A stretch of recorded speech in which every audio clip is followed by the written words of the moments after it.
My name is Anna Heflin, and I'm the composer of the piece you're listening to. This is my orchestra piece, Einmal ist keinmal, which was premiered by the USC Thornton Symphony Orchestra this spring, where I'm doing my doctorate. And from this opening, you might be surprised to know that my talk is about melody and writing for strings and looping the melodies to create these atmospheres that feel improvisatory but are actually highly notated, as this is a theme that has continually come up in my work, which I largely attribute to being a string player by training.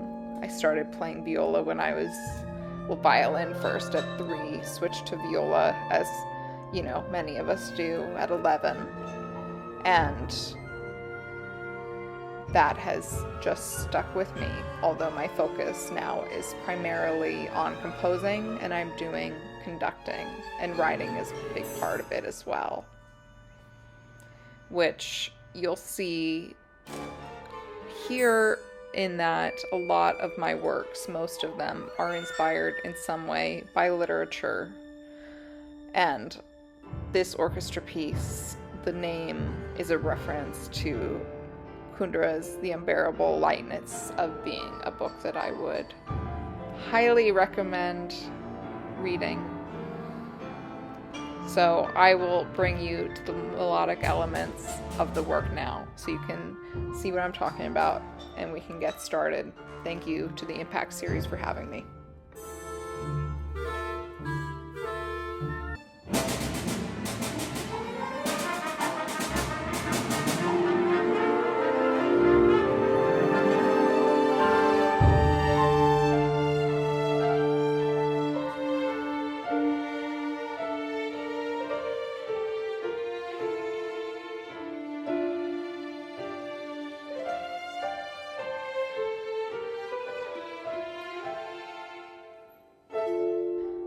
So what I want to draw your attention to is the violin 1 and 2 are now playing the melody together, right? And I want you to watch kind of how that unfolds and how it becomes displaced, as that is going to be essentially the theme of my talk.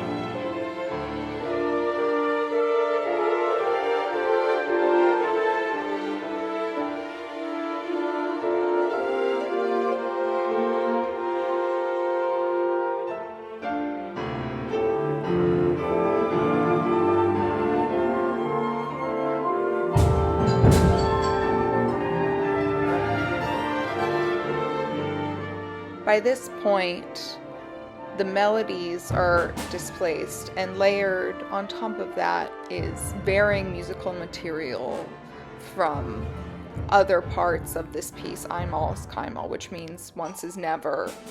And an ongoing theme for me is displacing a linear experience of time, which is related to this idea of musical and melodic looping in ways that are initially perhaps offset by, let's say, an eighth note, a quarter note, but then become less predictable and more fluid.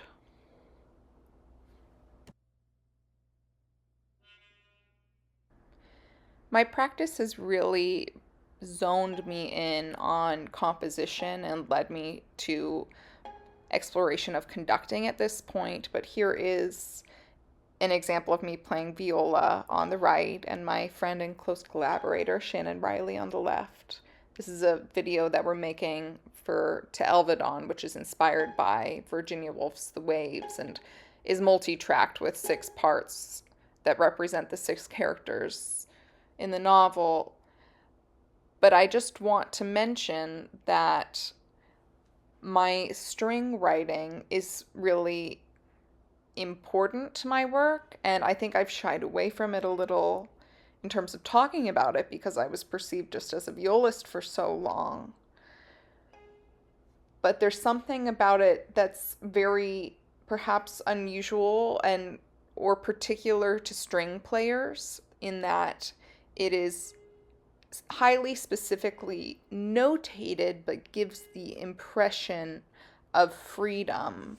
And sometimes I've been told something kind of folky about it, which I think has to do with the sense of openness and the virtuosity that accompanies it. So I want to play an example that embodies that. This is Play It As It Lays, which is inspired by the Joan Didion novel of the same name, performed by the Mivos Quartet at Ostrava this past summer, 2025, where you'll see Olivia, the first violinist, begin with the melody and how it's passed between the quartet.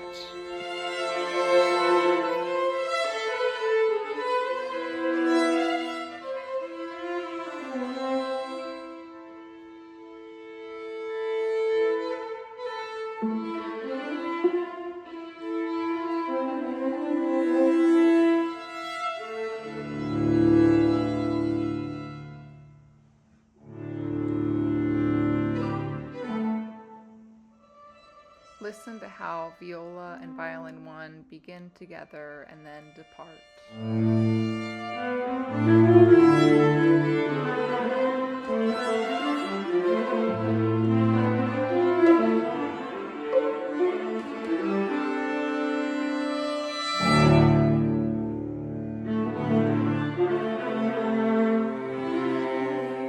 And now violin one and violin two will begin a canon, but it's not a strict formulaic canon, and I modify it kind of intuitively.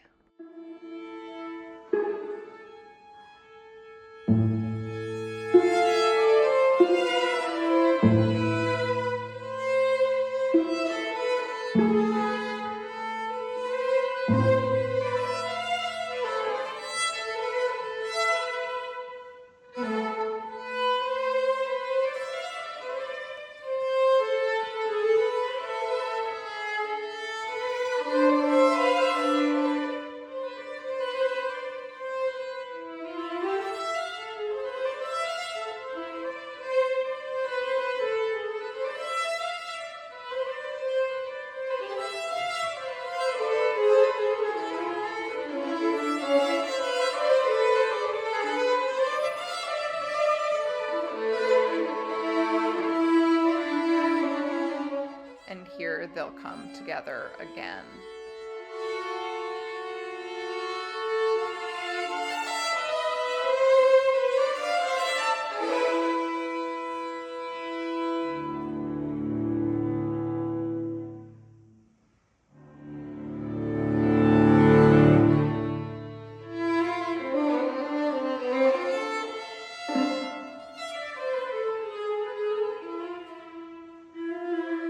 One thing I've found is how you can really let this kind of material sit once you've found it. And it's quite time intensive to compose because it's not a strict canon. And so I'm making every decision note by note still. But to really let the material be and keep unfolding it without changing too much, because it is enjoyable to listen to for a while. And at first I had it for shorter periods because I knew what was coming, but I'm enjoying letting the material continue for longer bouts.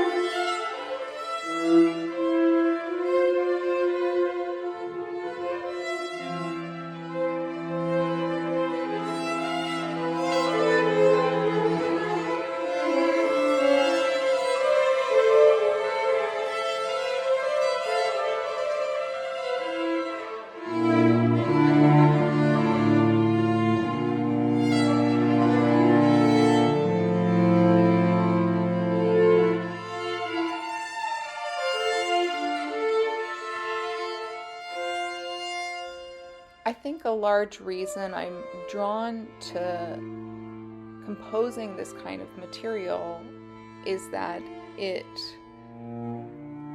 communicates and expresses how I experience time, which is not linear but layered, and not exactly so, but so that things are not so distant between past and present, which I'm not a physicist, but I would recommend Carlo Rovelli, who is, to anyone interested in how time in a linear function is really a human perception.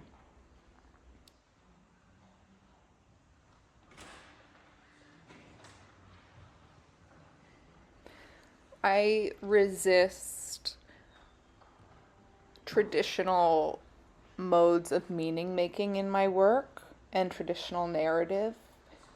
There is not normal reactions between cause and effect. Sometimes things at the beginning often unfold or completely shift direction in unexpected ways in a piece, which is again an expression of how I experience the world.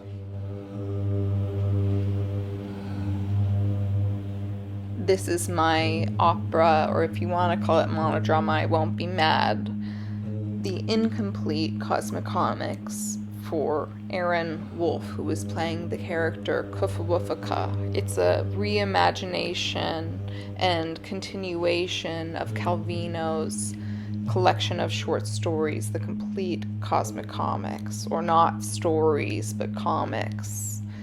And Aaron is here emerging as the character Kufuwufaka out of a timeless void, and the instrumentation is with a looper station. I wrote all of the music, and all of the text is original and by me, and the full work is an hour. And the subject matter and musical material itself loops, as you will see in this short excerpt.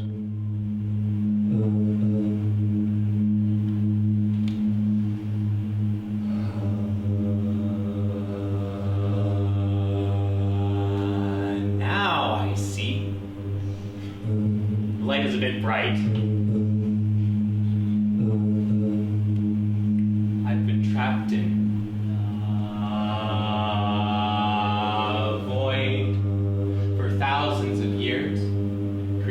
condensing my epic with these tools at my disposal.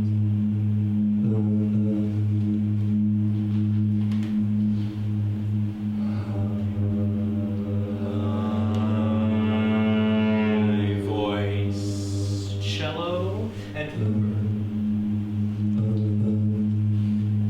My creator, Italo Calvino, put my name, Kufuwufaka, to paper long after people in bustling cities had forgotten how to narrate and gather. So, here we are to do just that.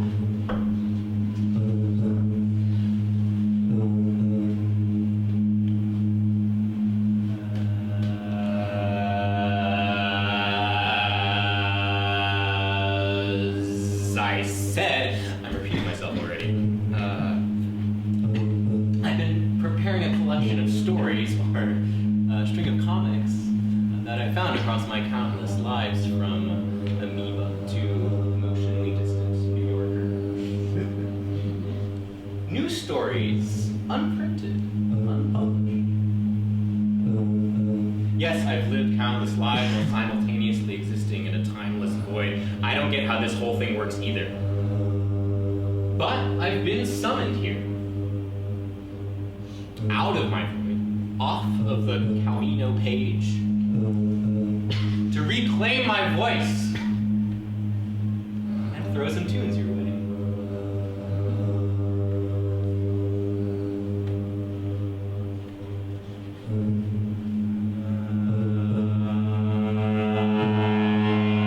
I've lived non-millions of years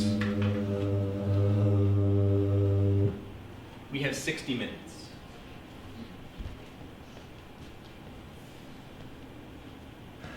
When the moon was new and near, she hovered right above our heads. When she became full, I laid my back down along the ocean surface, levitating according to her pull. A young buck as I was then, I diligently rehearsed my lunar dances and became highly regarded, regionally, for my mid-air acrobatics. In preparation for my signature move, I began wiggling my toes. Envisioning them as the leading force of my body allowed them to be drawn up towards the moon, leaving me in a free-fall headstand above the ocean's crest. While dazzling, this position was unsustainable, as the earth recalled me back and my toes fell forward until I was brought right side up, resulting in a full 360. With much practice and a bit of praise, I was able to repeat this cycle until I too could be found in my own orbit, in between sea and heavenly body, looping indefinitely until she waned.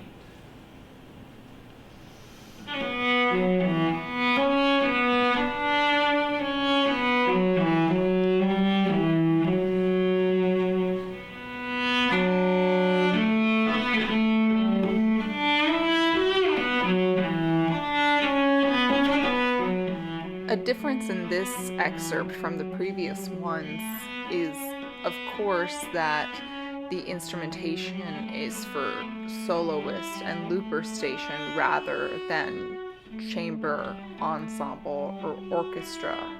And so the challenges were different, even though the looping of melody is conceptually the same, and in this case is also related to thematic storytelling material. The theme of looping carries between the story of the moon and later to looping kind of obsessive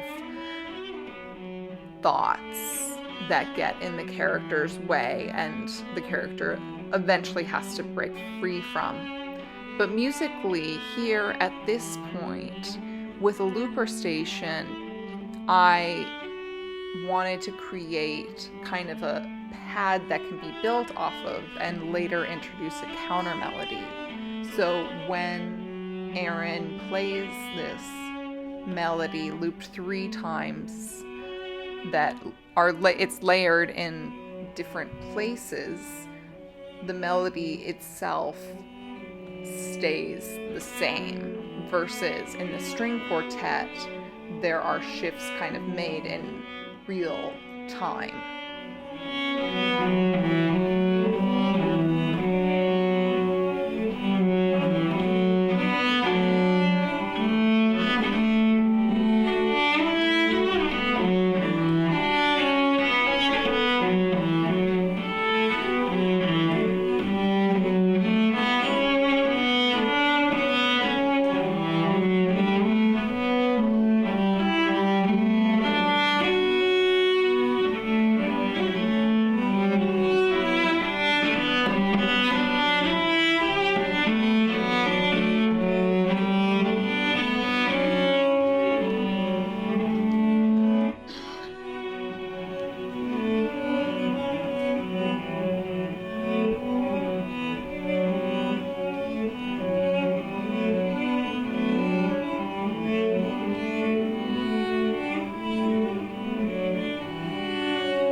Swiftly and smoothly as that now, did it? Sure. Once the spinning had begun, it was all in motion. But initially, the moon had one pole and the sea another.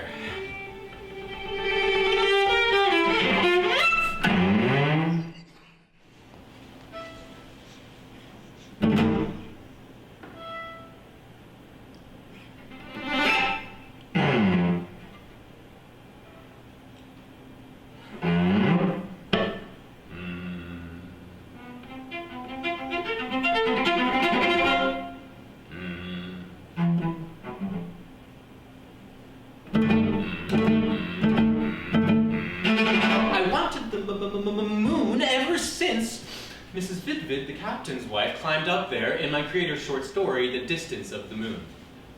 What else could I do but flip myself between them, hoping that the captain's wife was still there, admiring my dazzling dance? Why did Calvino create the captain's wife One interesting anyway? He knew I thing couldn't is have that it. a lot of audience members asked me and were shocked to find out that the libretto for this won't get piece carried away. is completely predetermined.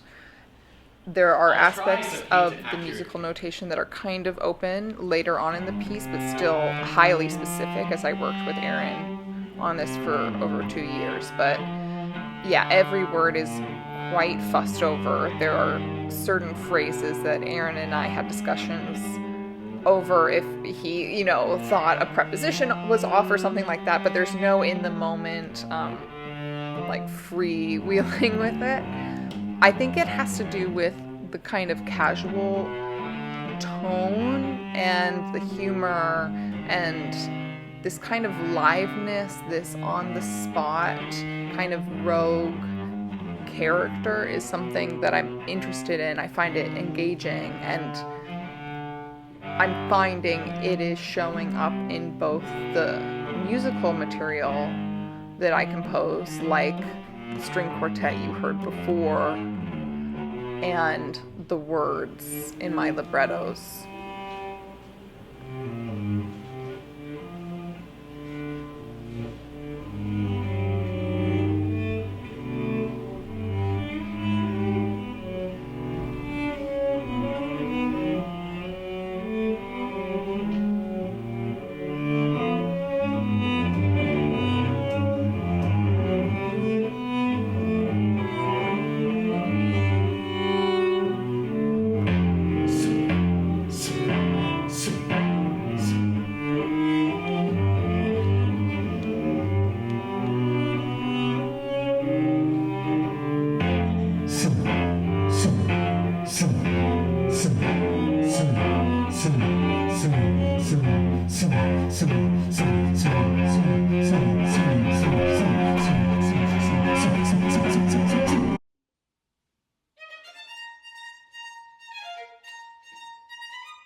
To end my talk, I want to bring it back to one of the first times I tried this idea. This is my piece Schubert, which has nothing to do with the composer and everything to do with the name of my cat at the time.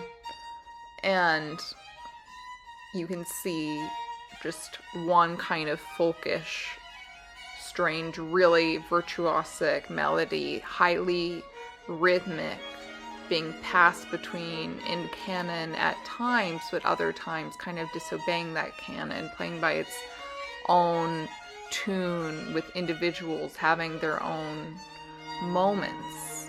And it returns later on in the piece, as I'll show, against different ideas that come up in different sections, in the brass and in the other parts of the strings, in the percussion and the piano, the harp, which led me to creating the orchestra piece that you heard at the beginning and the string quartet to some capacity.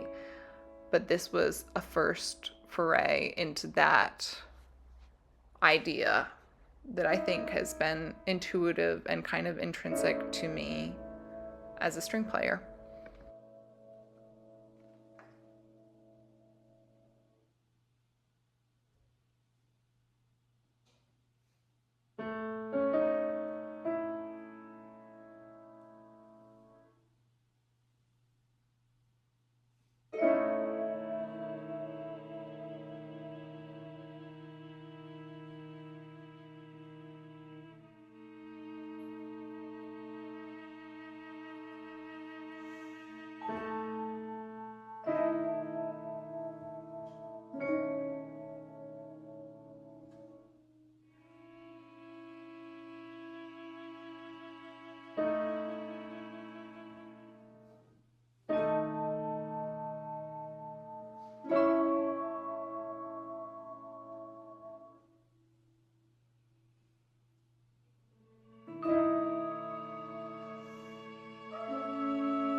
I wrote this work in 2023 for the Black House workshop, which at that point was in California. And the form of this piece is very clear in a way that I appreciate listening back to it, but have slightly diverged from, in that I show every section and then kind of bring them together. Whereas more recently, I've been engaged with just putting the materials together and then kind of separating them in smaller moments versus giving such a reveal of each section. But there is a through line of bringing these things back and contrast.